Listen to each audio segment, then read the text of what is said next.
इथे केलेली तपस्या फलरूप होते। पुढील अध्याय आहे अध्याय 103वा, एरंडी संगम तीर्थ महात्म्य वर्णन। अध्याय 103वा, एरंडी संगम तीर्थ महात्म्य वर्णन। ओम नमो नर्मदाये। श्री मार्कंडेय उवाच। ततो गच्छेत महीपाल एरंडी संगमं परमं यच्छ्रुतं वै मया राजस्वीवस्य वदतः पुरा। मुनिश्रेष्ठ श्री मार्कंडेय वदले, राजेंद्र, त्यानंतर उत्तम एरंडी संगम तीर्थास जावे, ज्याविषयी राजा मी पूर्वी श्री शंकर भगवानाच्या मुखाने ऐकले आहे। पूर्वी हा प्रश्न गौरीने श्री शंकराला विचारला होता, तेव्हा श्री शंकराने अत्यंत गुप्त व कल्याणकारी वृत्त सांगितले।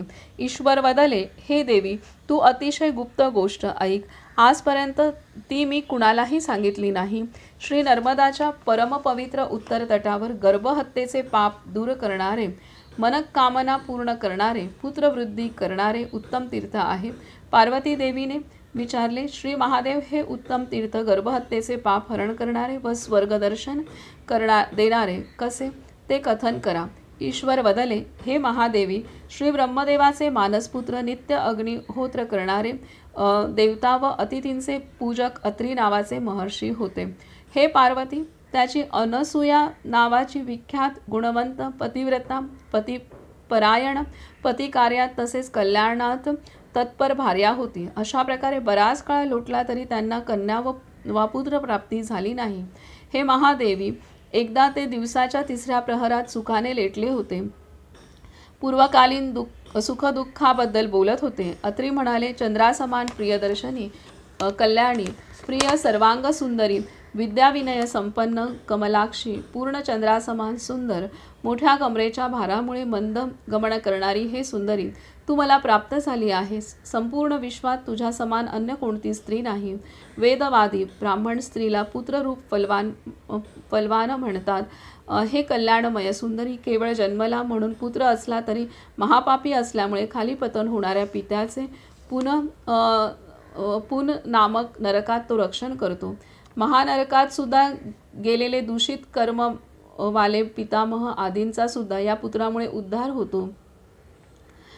सुपुत्र वैतरणीत गेलेल्या पितामहांचा सुद्धा उद्धार करतो।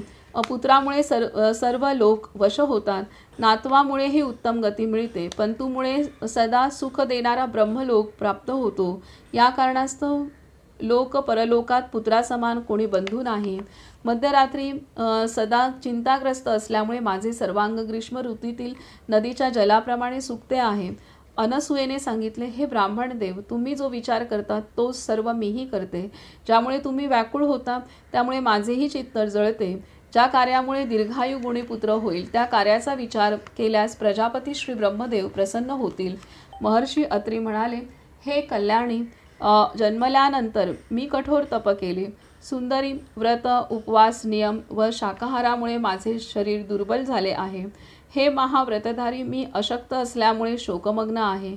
ही गुप्त गोष्ट मी तुला सांगितली। अनसूयेने स्पष्ट केले, पतिव्रता, पतीचे कामसुख व पुत्रसुख वृद्धिंगत करणारी, धर्म अर्थ काम या त्रिवर्ग साधनेत मग्न अशी पत्नी विद्वानांच्या मते प्रशंसनीय मानली आहे। पतीच्या आज्ञेशिवाय जप, तप, तीर्थयात्रा, शिवपूजा, मंत्रसाधना, गृहस्थ धर्माची उपेक्षा करून देव आराधना हे 6 स्त्रीच्या पतनास कारणीभूत आहेत। अशा प्रकारे स्त्रियांच्या व्रतसाधनेतील महादोष सर्व मुनी वेदवचनानुसार सांगतात। या कारणास्तव हे ब्राह्मण, मी तुमची आज्ञा घेऊन कठीण तप करीन, श्रेष्ठ देवांना प्रसन्न करीन। महर्षी अत्री वदले, महाबुद्धिमान संतोषदायी देवी, वा छान छान, हे सुस्वभावी, मी तुला आज्ञा देतो की पुत्रार्थ तू तपाश्रय घे। देव, मनुष्य व पितरांच्या ऋणातून मुक्त होण्यासाठी मनुष्याचा त्रैलोक्यात स्त्री समान कोणी बांधव नाही। उत्तम स्त्री सम अन्य कोणते सुख नाही। तिची देवगण सुद्धा प्रशंसा करतात। सम्मुख दृष्टी असणारे आज्ञाधारक पुत्र व पित्यासमोर परांगमुख राहणारा, अर्थात सामना न करणारा योग्य पुत्र पत्नीपासूनच मिळतो। त्यामुळे देव, असुर व मनुष्य सारेच पत्नीची प्रशंसा करतात। महाव्रतधारी, बुद्धिमान, सत्वगुण संपन्न, शुभाक्षी देवी, तू माझ्या आज्ञेने पुत्रार्थ त्वरित तप कर. या वाक्यांती त्वरित साष्टांग नमस्कार करत अनसूयेने सांगितले, पूज्य ब्राह्मण श्रेष्ठ, तुमच्या कृपेने मी सर्व मनःकामना प्राप्त करेन. त्यानंतर हंसासम विलासपूर्वक गती असलेली मृगाक्षी सुंदर अनसूया नियमबद्ध होऊन श्री शिवशंकराच्या स्वेदापासून उत्पन्न झालेली पापविनाशिका श्री नर्मदा देवीच्या तटावर पोहोचली. महर्षी अत्री महात्म्य सांगत उपदेश करत होते. तिच्या केवळ दर्शनाने मनुष्याचा सर्व पापसंचय नष्ट होतो. तिच्या जलात केवळ स्नान केल्याने मनुष्याला अश्वमेधाचे फल प्राप्त होते. हे महादेवी, श्रद्धापूर्वक स्वतः श्री नर्मदाचे जलसेवन केल्यास ते सोमपानासम पुण्यदायी असते. याबाबत विचारणा करण्याची आवश्यकता नाही.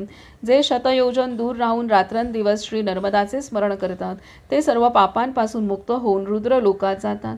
हे सुंदरी, श्री नर्मदेजवळ 2 योजनपर्यंत श्री नर्मदा जलाचे सेवन करणारे व श्री नर्मदेचे स्मरण करणारे मरणोत्तर यमलोक दर्शन करत नाहीत. त्यामुळे श्री नर्मदाच्या उत्तर तटावर शुभ एरंडी संगमात विशालाक्षी अनसूया निर्जनी स्थित होऊन शाकाहारावर निर्वाह करू लागली. मंगलमय स्तोत्र व व्रतांनी विधी हरिहर या तिन्ही देवतांना प्रसन्न करत नियमयुक्त राहिली. हे महादेवी पार्वती, त्यानंतर अनसूया ग्रीष्म ऋतूत पंचाग्नी साधनेत तत्पर राहिली. तिने वर्षा ऋतूत ओल्या वस्त्राने चांद्रायण व्रत केले. हेमंत ऋतूत सदा जलात निवास केला. प्रातःकाळी स्नान करून संध्योपासनेचे कर्म करून ती पुन्हा देवपूजन व विधीपूर्वक हवन करून विष्णू भक्तांचे पूजन करत होती. स्नान, जप, हवन आदी शुभ कार्यात ती तत्पर होती. अशा प्रकारे शतवर्ष पूर्ण झाल्यावर श्री शिवशंकर, श्री विष्णू व श्री ब्रह्मा हे तिन्ही देव ब्राह्मण वेशात एरंडी संगमात अनसूयेसमोर उपस्थित झाले.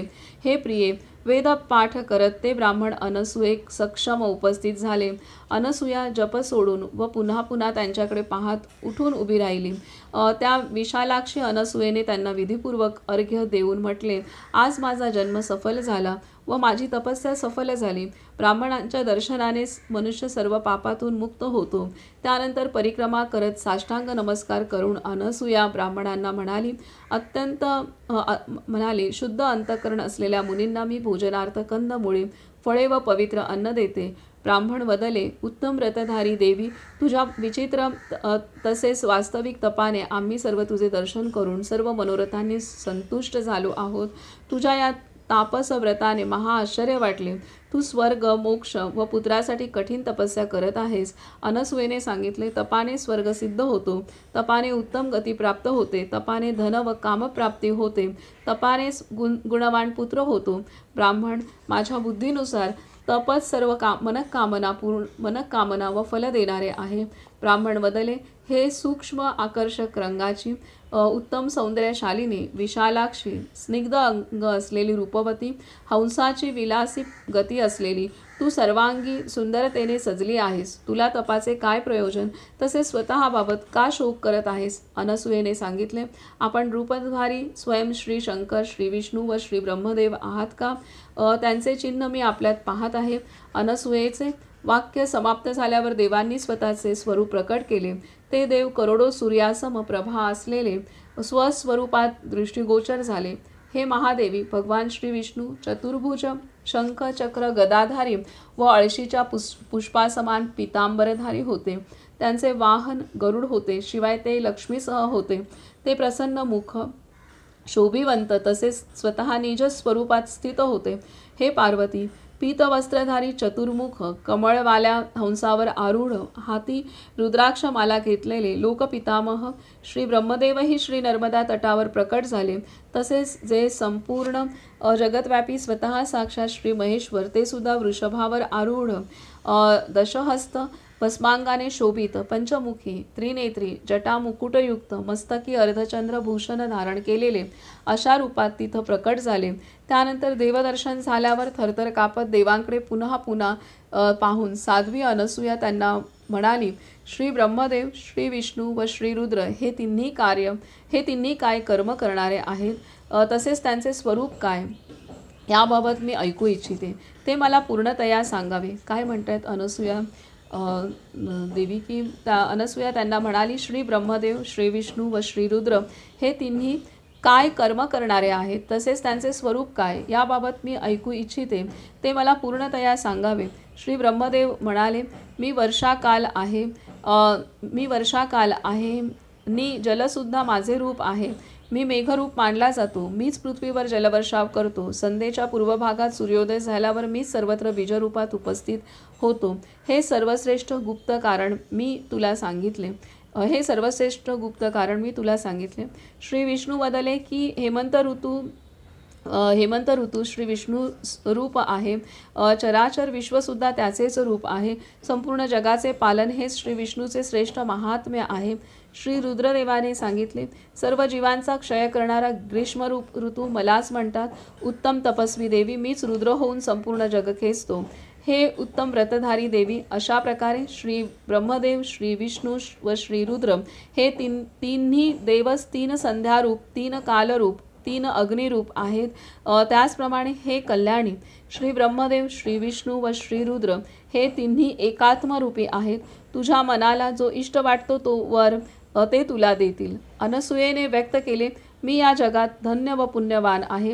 मी सदा प्रशंसनीय व वंदनीय आहे, कारण माझ्यावर श्री ब्रह्मदेव, श्री विष्णू व श्री शंकर प्रसन्न आहेत. जर माझ्यावर तिन्ही देव प्रसन्न आहेत, तर माझ्यावर दया करून सदा या तीर्थावर स्वसान्निध्याने वर देणारे व्हावे. श्री रुद्र वदले, हे कल्याणी, जे तू इच्छिले तेच होईल.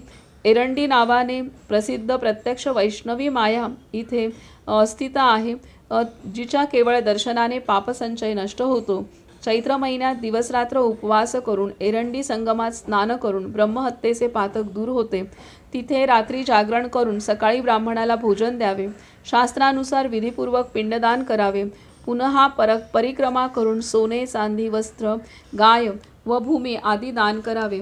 तिथे केलेले दान 1.25 करोड पट फलदायक मानले जाते, असे स्वयंभू व मनुने सांगितले आहे.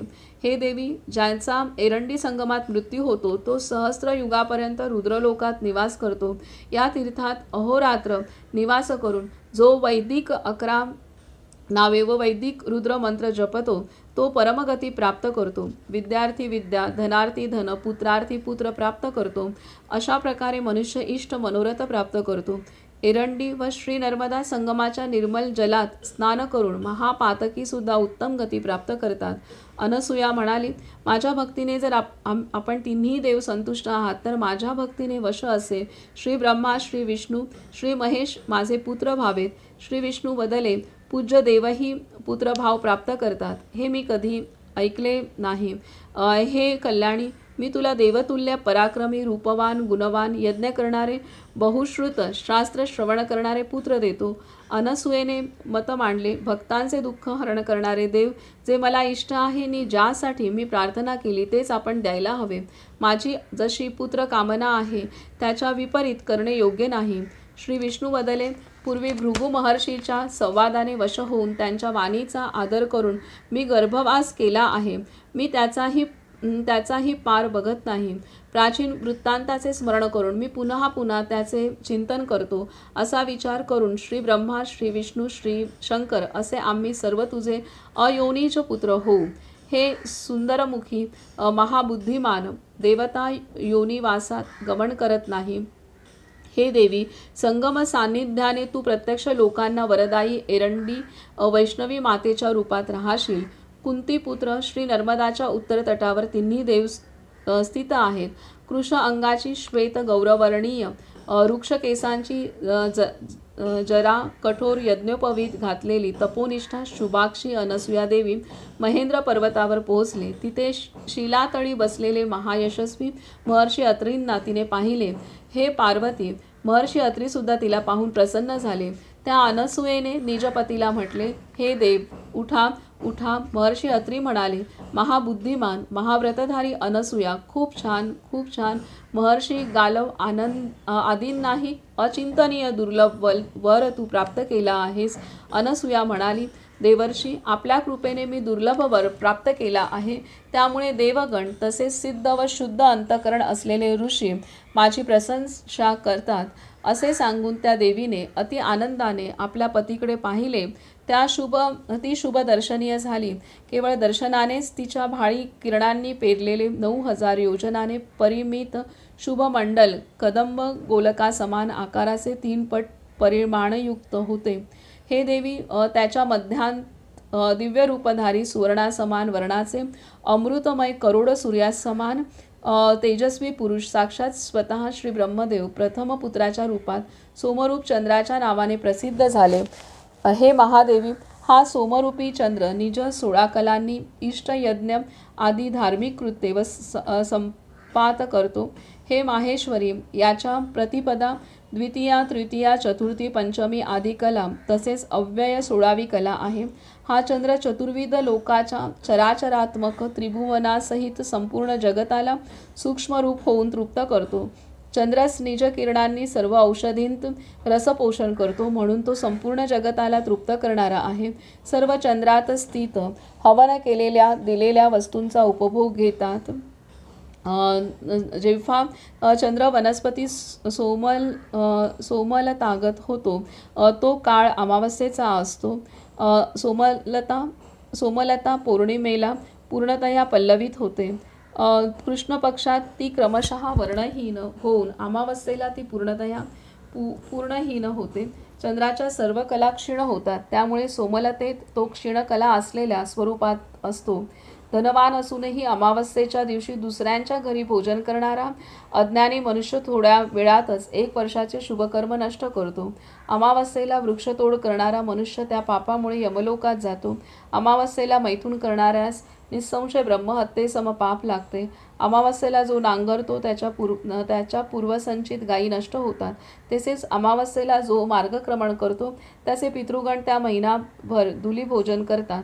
हे महादेवी, जो अमावस्येला श्राद्ध कर्म करतो त्याचे पितर वर्षभर निश्चितच तृप्त राहतात.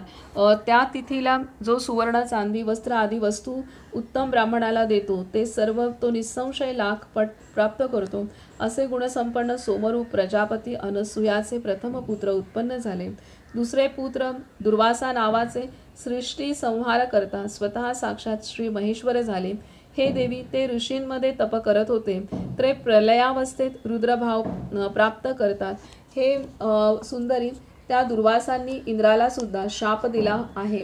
दुर्वासांच्या रूपात दुसऱ्या पुत्राचीही उत्पत्ती मी तुला सांगितली. तिसरा पुत्र दत्तात्रयाच्या स्वरूपात भगवान मधुसूदन, जे जगद्व्यापी जगन्नाथ स्वतः साक्षात जनार्दनच झालेत.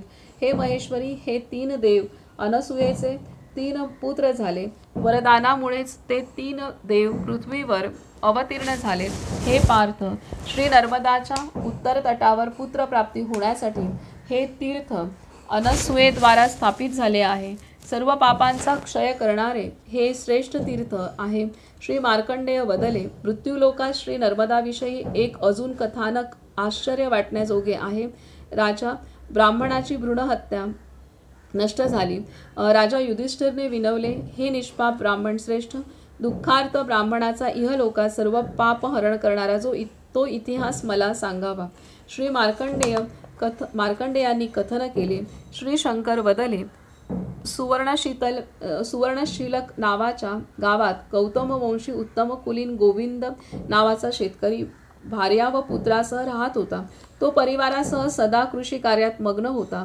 एकदा तो लाकडांनी गाडी भरून घरी जात होता. भुकेने व्याकुळ झाल्यामुळे त्याने एकट्यानेच लाकडे त्वरित फेकली.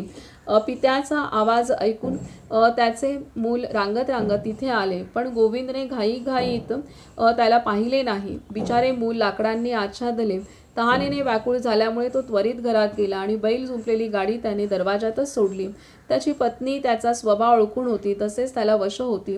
मूल पडले, त्याचे मस्तक लाकडांनी फाटले, तरी दीनतापूर्वक एक शब्दही न बोलता तिने मुलाला चुपचाप झोळीत ठेवले. हे राजा, मग ती पतिव्रता प्रियपतीची सेवा करू लागली. त्यानंतर तिने स्नानादी करून भोजन शयनादी व्यवस्था केली. पतीची व्यवस्था पूर्ण झाल्यावर ती हळूहळू मुलाला उठवू लागली. जेव्हा मूल उठले नाही, झोपलेलेच होते, तेव्हा तिने ते मृत झाल्याचे जाणले. ती दीनपणे रडू लागली व बेशुद्ध झाली. तिचा रडण्याचा आवाज ऐकून गोविंदचे मन व्याकुळ झाले. हे काय झाले असे म्हणत तोही जमिनीवर कोसळला. हे राजा ते दोघेही केस मोकळे सुटलेल्या अवस्थेत जमिनीवर पडले. जोरजोरात श्वासोश्वास सोडत ते विलाप करू लागले. आता अंगणात क्रीडातूर असलेला कोणता पुत्र पाहू? हे पुत्र, तुझ्यामुळे विदीर्ण झाले हृदय मी कसे शांत करू? तुझ्या जन्मापर्यंत यश व अक्षय कुलसंतती पाहिल्यानंतर आता मी ऋणरहित होऊन परमगती प्राप्त करू शकेन का? प्रियपुत्र, या दीन वृद्धाची तूच गती आहेस. तुझ्यासहित विचारात घेतलेले माझे सारे मनोरथ माझे मनोरथ निष्फळ झाले. हे प्रियपुत्र, या व्याकुळ दीन पुत्र व बांधव नावाच्या नरकापासून पित्याची पुत्र रक्षा करतो. त्यामुळे ब्रह्माद्वारा तो पुत्र संबोधिला जातो. पुत्राविना घर रिक्त जाणवते. विना बांधव दिशाशून्य वाटते. लोक असत्य सांगतात की चंदन सर्वात शीतल असते. पुत्राच्या अंगाचा स्पर्श चंदनापेक्षा शीतल असतो. पित्याची दाढी पकडून खेळणारा, धुळीने माखलेल्या शरीराचा मांडीत बसलेला पुत्रहीन पाहू शकत नाही. जगात वीणा नावाच्या वाद्याचा स्वर अतिशय सुस्वर मानतात, पण पुत्राच्या रडण्याचा आवाज त्याहूनही अधिक आनंददायी असतो. समजूतदार लोक पशुपक्षी, कावळे, पशुयोनी या सर्वात पुत्राला प्रिय मानतात. मासे, घोडे, कासव, मगर आदीसुद्धा पुत्राच्या उत्पत्तीने प्रसन्न होतात व पुत्राचा मृत्यू झाल्यास दुःख अनुभवतात. प्रिय पुत्र, मी कमनशिबी आहे. हे राजा दशरथाने पुत्रप्राप्तीसाठी ऋषी समुदाय एकत्रित केला होता. इंद्राच्या स्थानी स्थिर राहून यासाठीच त्याच्या आसनाचे प्रोक्षण केले होते. हे पांडव, स्वर्गसुख कुणा पुत्रापेक्षा वेगळे नाही. या कारणास्तव पुत्रप्राप्तीसाठीच राजा दशरथाने उत्तम यज्ञ केला होता. या यज्ञाच्या प्रभावानेच त्यांचे राम, लक्ष्मण, भरत, शत्रुघ्न हे पुत्र झाले. ज्या अमित तेजस्वी परशुरामाने कार्तवीर्य सहस्त्रार्जुनाला पराजित केले, तो परशुराम अष्टवर्षीय श्रीरामाकडून पराजित झाला. एकट्या श्रीरामाने शत्रूंना पराभूत करणाऱ्या वानर बालीला ठार केले. श्री ब्रह्मदेवाचा पणतू रावणाला पाहून त्रैलोक्य कापत होता, पण तो बंधू बांधवांसहित श्रीरामाकडून मारला गेला. अशा प्रकारे पुत्राशिवाय मनुष्य लोकात काही सुख नाही. ज्याचा स्त्रीसंग वंशासाठी, ज्याची वाणी धर्म साध्य स्वर्गासाठी, ज्याचे शुद्ध अन्न ब्राह्मणासाठी आहे, ते निश्चितच स्वर्गात निवास करतात. असे समजावे की ब्रह्महत्या व अश्वमेध यज्ञापेक्षा महान कोणते पापपुण्य नाही. तसं पाहिलं तर पुत्रोत्पत्ती आणि विपत्तीपेक्षा महान कोणते सुखदुःख नाही. मी आता काय सांगू? पुत्राविना सुख नाही. अशा प्रकारे तो गोविंद पुन्हा पुन्हा अनेक प्रकारचे दुःखमय विलाप करत होता. लोकांनी खूप आश्वासने दिल्यावर ब्राह्मण पुत्राला घेऊन बाहेर निघाला. तिथे विधीपूर्वक कर्मांनी त्या बालकाचा अंतिम संस्कार करून दुःखाने व्याकुळ होऊन घरी येऊन दोघे राहू लागले. युधिष्ठिर जेव्हा रात्र झाली तेव्हा गोविंद पुत्र शोकाने पीडित होऊन जमिनीवर झोपला. त्यावेळी दुःखपीडित पत्नीने किड्यांच्या राशीत पडलेले पाहिले. ती त्या पतीला या प्रकारे पापयुक्त पाहून महादुःखात बुडाली. अशा प्रकारे दुःखमय अवस्थेत सारी रात्र निघून गेली. पशुपालाने घरून गाई म्हशींना मुक्त करून वनात नेले. जंगलात सर्व गाई म्हशींना चरावयास सोडून तो पुन्हा घरी आला. पशुपालने ब्राह्मण गोविंदला सांगितले, हे स्वामी, जोपर्यंत मी भोजन करतो तोपर्यंत तुम्ही जंगलात जाऊन गाई म्हशींचे रक्षण करा. तेव्हा तो ब्राह्मण त्वरित गाई म्हशींचे राखण करण्यासाठी गेला. तिथे त्याने गाई म्हशींना पाहिले नाही. शेतीसमोरून पळत पळत तो ब्राह्मण एरंडी श्री नर्मदा संगमावर पोहोचला. गाई म्हशींच्या पाठोपाठ त्याने त्या संगमाच्या जलात प्रवेश केला. अति तहानल्यामुळे त्याने तेथील जलसेवन केले. तहान भागल्यावरही थोडे अधिक जलप्राशन करून जलाने नेत्र शुद्ध करून तो संध्याकाळी घरी लोटला. भोजन करून दुःखित होऊन तो रात्री पुन्हा झोपी गेला. शोक व भ्रमाने निराश होऊन तो निद्राधीन झाला. युधिष्ठिर, मध्यरात्री त्याच्या पत्नीने निजपतीचे शरीर काही जागी कृमींनी लपेटलेले तर काही जागी कृमीरहित पाहिले, तेव्हा त्या आश्चर्ययुक्त गुणवती पत्नीने भयभीत चित्ताने त्या ब्राह्मणाला त्याच्या पापासंबंधी निवेदन केले. पत्नी म्हणाली, 5 दिवसांपूर्वी तुम्ही जेव्हा लाकडे फेकत होता तेव्हा घरामागून आलेला पुत्र तुमच्याद्वारा अज्ञानाने मारला गेला. ते गुप्त घोर पाप मी तुम्हाला सांगितले नाही. ते पाप गुप्त ठेवण्यासाठी मी रात्रंदिवस जळते आहे. मी न तुमचे शरीर सुखपूर्वक पाहते, न स्वतःचे शरीर सुखपूर्वक पाहते. निद्रा व तुमच्यासह सुखोपभोगाचे शमन झाले आहे. मनुस्मृतीत महर्षीद्वारा हा श्लोक सांगितला जातो, ज्याच्या स्मरणाने माझे दुःख शांत होत नाही. सांगितल्याने धर्म नष्ट होतो, पण गुप्त ठेवल्यास धर्माची वृद्धी होते. लोक परलोकात हाच नियम आहे. अशा प्रकारे पापसुद्धा सर्वांना सांगितल्यावर नष्ट होते, पण गुप्त ठेवल्यास ते वाढते. रात्री विचार करता करता मी भयाने व्याकुळ झाले. किड्यांमध्ये तुम्हाला पाहिल्याचे मी कोणाला सांगू? आज पुन्हा बालकाच्या हत्येने उत्पन्न किड्यांनी व्याप्त असे तुम्हाला पाहिले आहे. ते काही ठिकाणी तुम्हाला चावत आहेत, तर काही ठिकाणी जवळजवळ नष्ट झाले आहेत. याचे वारंवार स्मरण करून विचार करते, पण लक्षात येत नाही की यामागील कारण काय आहे. तेव्हा तुम्हाला विचारते, तुम्ही मला सांगा. तलाव अथवा कोणती तरी नदी, तीर्थ वा देवपूजन आदी जिथे कुठे तुम्ही गेला असाल तर त्याचाच हा प्रभाव आहे, अन्य प्रभाव नाही, असे माझे मत आहे. हे भरत वंशोत्पन्न राजश्रेष्ठ. असे सांगितल्यावर पत्नीला ब्राह्मणाने साशंक होऊन दिवसाचा पूर्ण वृत्तांत सांगितला. आज मी गाई म्हशींसाठी एरंडी संगमावर गेलो. तिथे नाभीपर्यंत जलात जाऊन खूप जल प्यायलो. आज मी अन्य कोणते तीर्थ, नदी वा तलाव जाणत नाही. हे सुंदरी, मी तुला खरे खरेच सांगतो. हे सर्व कळल्यावर ती सुंदरी उपवास करू लागली. काही काळानंतर तो ब्राह्मण पत्नीसह एरंडी संगमावर गेला. तिथे सुंदर पवित्र जलात स्नान करून भगवान सूर्याला प्रणाम करून उमादेवी सहित देवेश श्री शंकराला त्याने स्नान घातले. पंचगव्य, गंध, चंदन, माला आदी धूप नैवेद्यांनी वेदत्रयी स्वरूप लिंग सर्व मंगलमयी देवी कात्यायनीची पूजा करून पतिव्रतेने रात्री जागरण केले. हे भरत वंशोत्पन्न राजा, त्यानंतर निर्मळ प्रातःकाली प्रयत्नपूर्वक गोविंदने गोदान, सुवर्णदान, वस्त्र, अन्नदानाने यथाशक्ती श्रेष्ठ ब्राह्मणाची पूजा केली. राजा, तो ब्राह्मण पापरहित होऊन निजपत्नीसह घरी परतला. अशा प्रकारे जो भक्तिपूर्वक हे गोविंदाचे उत्तम आख्यान श्रवण वा पठन करतो, त्याचे गर्भहत्या वा बालहत्येपासून उत्पन्न होणारे पाप नष्ट होते.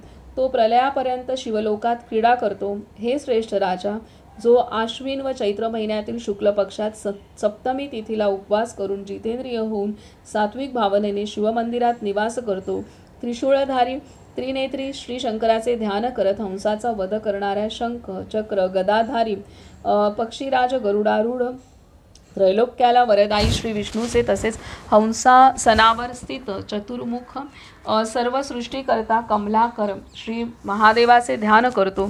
शिवाय त्या उत्तम तीर्थावर रात्री निवास करतो. त्यानंतर अष्टमी तिथीला प्रातःकाळी सर्व दोषरहित ब्राह्मणांचे पूजन करतो. सर्व अवयवांनी पूर्ण, सर्व शास्त्रात निपुण, नित्य वेदाभ्यासात तत्पर, निज भार्येवर प्रेम करणारे, श्राद्धदान तसेच व्रतात योग्य अशा ब्राह्मणांचे अतिप्रेमाने पूजन करून हे पांडुपुत्र तिथे पितृपूजन, देवपूजन करतो आणि एरंडी नदीच्या संगमात पिंडदान व तर्पण करतो. तो त्वरित प्रेतभावातून मुक्त होतो. तिथे मनुष्याने निरंतर अन्नदान द्यावे.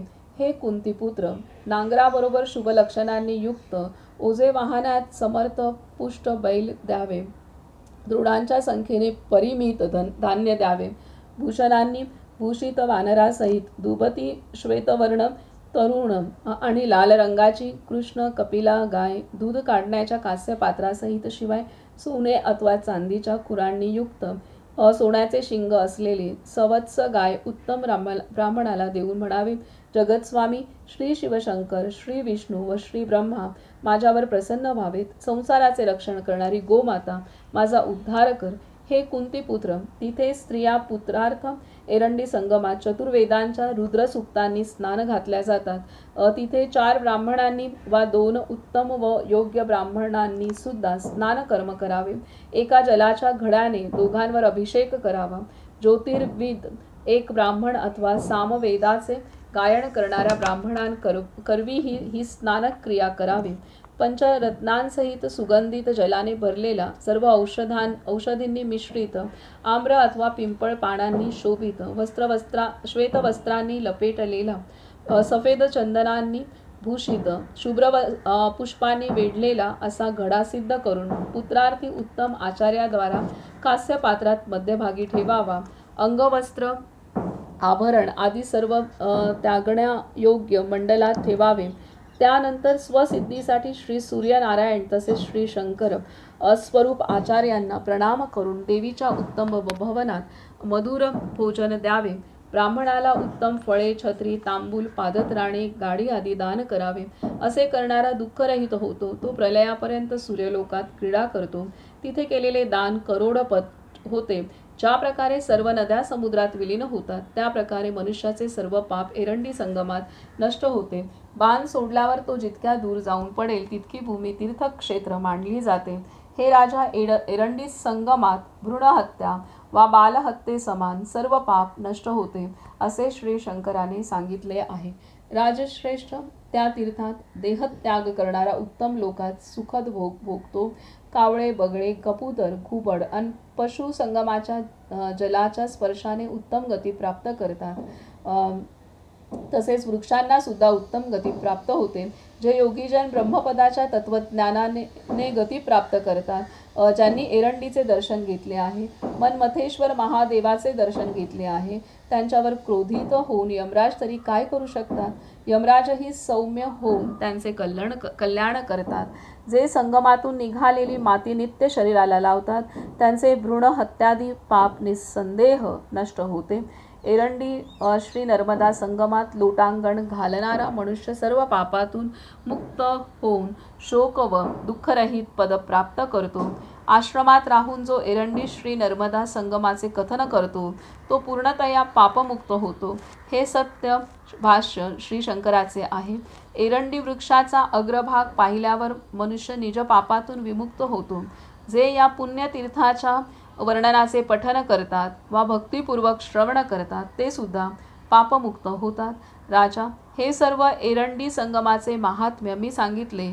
पुढे सर्व पाप विनाशक अन्य तीर्थांचे वर्णन करेन. लक्षपूर्वक ऐका. हा श्री स्कंद पुराणातील रेवाखंडाच्या पूर्व भागातील एरंडी संगम तीर्थ महात्म्य वर्णन नावाचा 103वा अध्याय पूर्ण झाला. तर अशा रीतीने हे एरंडी तीर्थ आहे. आणि अत्री ऋषी आणि त्यांची भार्या अनसूया माता, तर ह्यांच्या जीवनात पुत्रप्राप्ती व्हावी ह्यासाठी अनसूया मातेने जी तपस्या केली, ती तपस्या नर्मदा तीर्थाच्या ठिकाणी केलेली आहे. आपणाला भगवान दत्तात्रेय हे अनसूयेचे पुत्र आहेत, ही कथा माहीत आहे. परंतु ती त्यासाठी जी तपश्चर्या केलेली आहे, ते क्षेत्र हे नर्मदा तट आहे. हे आता आपल्याला नर्मदा पुराणमधून आपल्याला लक्षात आलेलं आहे. तर अनसूया मातेने आपल्या पती आपले पती जे ऋषी अत्री आहेत, त्यांच्या अनुमतीने पुत्रप्राप्तीसाठी तिने तपस्यास प्रारंभ केली. आणि तिने इतकी घोर तपस्या केली होती की उन्हाळ्यामध्ये, ग्रीष्म ऋतूमध्ये त्यांनी अग्नी साधना केलेली आहे. प्रत्यक्ष अग्नी पेटवून अग्नी समोर साधन केलेलं आहे. पावसाळ्यामध्ये ओल्या वस्त्राने साधना केली आहे. तर हेमंत ऋतूमध्ये थंडीच्या कालामध्ये त्यांनी जलामध्ये राहून साधना केलेली आहे. तर असं तिन्ही ऋतूंमध्ये त्यांनी जी कठोर तपश्चर्या केली, ती पाहून तिन्ही देवता ब्रह्मा, विष्णू आणि महेश, ब्रह्मदेव, श्री विष्णू आणि श्री शंकर, हे तिन्ही देवता प्रसन्न झाल्या आणि त्यांनी वरदान दिलं आहे. आणि त्यानुसार त्यांनी जे अनसूया मातेने जे वरदान मागितलं, या तिन्ही देवतांसमान पुत्रप्राप्ती व्हावी. आणि त्यानुसार 3 पुत्र त्यांना झालेले आहेत. ते म्हणजे चंद्रदेवता, त्यानंतर दुर्वासा मुनी ऋषी, आणि तिसरे जे आहेत ते भगवान दत्तात्रेय. तर असे हे 3 पुत्र त्यांना झालेले आहेत. आणि त्यांनी दर्शन दिलं त्यावेळेला अनसुया मातेने जेव्हा तिन्ही देवतांना त्यांचं कार्य काय असतं, संतुष्ट होऊन योगदान काय आहे ह्या तिन्ही देवतांनी दर्शन दिलं. श्री ब्रह्मदेवता ही जल म्हणजे वर्षा ऋतू धारण करणारी, श्री विष्णू देवता ही थंडीचे दिवस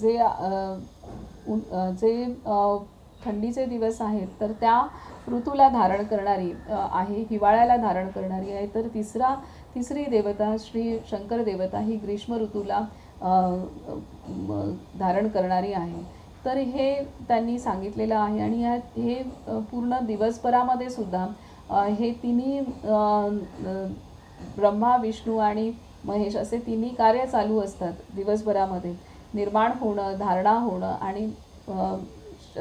आणि सृष्टीचा सूर्यास्तानंतर सृष्टीची जी अवस्था होते ती सर्व त्यासाठी रुद्रदेवता श्री शंकर हे कारणीभूत असतात. अशा रीतीने सूक्ष्म ज्ञान दिलेलं आहे की प्रत्येक कार्य हे प्रत्येक घटना जी आहे त्यामध्ये 3 अवस्था असतात. तर निर्माण होणं, त्या गोष्टीची धारणा होणं आणि त्या गोष्टीचा विनाश होणं. तर ही गोष्ट हे तिन्ही कार्य दररोजच घडत असतात, प्रत्येक क्षणाला घडत असतात. आणि संपूर्ण वर्षभरामध्ये जे 3 ऋतू येतात त्या तिन्ही ऋतूंमध्ये ह्या देवता कशा पद्धतीने कार्य करतात हे सांगितलेलं आहे. आणि त्यानुसार मग चंद्रदेवतेचं सुद्धा पूर्ण सविस्तर वर्णन केलेलं आहे की चंद्राच्या 16 कला कशा होतात. आणि विशेष सांगितलेलं आहे की अमावस्येला कोणतंही कार्य असं निषिद्ध कर्म असं करू नये हे महत्त्वाचं सांगितलं. त्यामुळे अनेक ठिकाणी आपण पाहतो की अमावस्येला नारळ फोडला जातो किंवा अमावस्येला काही गोष्टी टाळल्या जातात. तर त्यामागे सुद्धा विज्ञान आहे. आणि त्याचप्रकारे अमावस्येला जर तर्पण केलं तर अमावस्येला तर ते पितरांना वर्षभरासाठी अन्न प्राप्त करून देणारं ठरतं. तर ह्या पद्धतीने गोष्टी सांगितल्यात. म्हणजे अमावस्येला काही कार्य करू नये हे महत्त्वाची ज्या महत्त्वाची कामं असतात ती करू नये हे इथे स्पष्ट होत आहे. तर अशा रीतीने पूर्ण चंद्रदेवतेच्या कलांचं पण इथं मार्गदर्शन केले. त्यानुसार आपण काय करावं हेही दिले. परत ऋषींमध्ये सर्व तपस्वी असे दुर्वास ऋषी जे आहेत ते त्यांची मातासुद्धा अनसूया आहे. आणि भगवान दत्तात्रयांची माता ही अनसूया आहे. आपल्याला दत्तात्रयांच्या संदर्भात माहीत होतं, परंतु आज आपल्याला अजून ह्या 2 भूमिका दिसल्या. तर ह्या पद्धतीने 2 अजून पुत्र हे अत्री आणि महर्षी अत्री आणि अनसूयेचे त्यांच्या योगबलातून तपस्येतनं निर्माण झालेले आहेत हे इथे आपल्याला शिकायला मिळालं. त्याचप्रकारे ह्या एरंडी तीर्थाच्या ठिकाणी जे साधना केली जाते, तपस्या केली जाते त्या योगे पुत्रप्राप्ती होण्यासाठी मदत होते. तसंच जर जे गर्भहत्या जर घडली असेल तर त्या दोषातून सुद्धा मुक्त होण्यासाठी ह्या तीर्थाच्या ठिकाणी केलेली तपस्या ही मदत करत असते. तर त्याचं विधीसुद्धा इथं सांगितलेलं आहे. आज कळत नकळत गर्भहत्या ही केली जाते. अनेक जोडप्यांच्या हातून ती घडते, केली जाते. आणि विशेषतः वैद्यकीय व्यवसायात असलेल्या डॉक्टर्सकडून पण ती केली जाते. तर ह्या पद्धतीने ह्या हत्या ज्या आहेत, भ्रूणहत्या आहे, ते शेवटी ते खूप पातकच आहे मोठं. तर त्याच्यातनं पण कोणत्याही कारणाने का घडलेली असेना त्यातनं सुद्धा मुक्त होण्यासाठी या एरंडी तीर्थाच्या ठिकाणी केलेली साधना ही मदत करत असते. हे तीर्थ खास ह्या अशा पापातून मुक्त होण्यासाठी ह्या तीर्थाला वरदान प्राप्त झालेलं आहे. आणि त्यासाठीची आपणाला एका ब्राह्मण दाम्पत्याची कथा सांगितलेली आहे की चुकून त्या ब्राह्मण पित्याकडून आपल्या लहान ताण्या बाळाचं मृत्यू होतो. आणि त्यानंतर पत्नी पाहते की रात्री तो झोपलेला असताना त्याला सर्व किडे लागलेले किंवा आहेत. आणि हे ती काही पाहत असते. आणि त्यानंतर थोड्या दिवसातच तो ब्राह्मण गाई म्हशींना चरण्यासाठी घेऊन जातो. त्यावेळेला नर्मदा तटी तो स्नान केल्यामुळे ती पाहते त्याच्या अंगाच्या काही भागांना हे किडे नाही आहेत झोपल्यानंतर आणि काही भागांना आहेत. तर हे कसं घडलं तर तेव्हा लक्षात येतं की नर्मदा जलाने त्याच्या पापाची जो अर्ध्या कमरेपर्यंतच्या भागात उभा राहून त्याने त्या नर्मदा जल सेवन केलं होतं, त्यामुळे अर्ध्या भागात त्याच्या किडे होते, अर्ध्या भागात नव्हते. तर हे तिच्या लक्षात आलं आणि त्यानंतर त्यांनी तिथं तपस्या केलेली आहे. हे तिच्या लक्षात आल्यानंतर आणि त्या तपस्या केल्यामुळे तो गोविंद जो आहे तो त्याच्या भ्रूण हत्येच्या पापातनं मुक्त झालेला आहे, हे इथे सांगितलेलं आहे. त्यामुळे ह्या सर्व गोष्टी अत्यंत महत्त्वाच्या आहेत की कळत न कळत पण केलेल्या जे कर्म असतात, विकर्म असतात, त्याचे सुद्धा किती मोठे परिणाम हे भोगावे लागत असतात आणि त्यातून सुटका मुक्तता होण्यासाठी सुद्धा तपस्या करणं, साधन करणं हे अत्यंत आवश्यक आहे, हे इथे लक्षात येते. आता आपण पुढील अध्याय पाहूयात.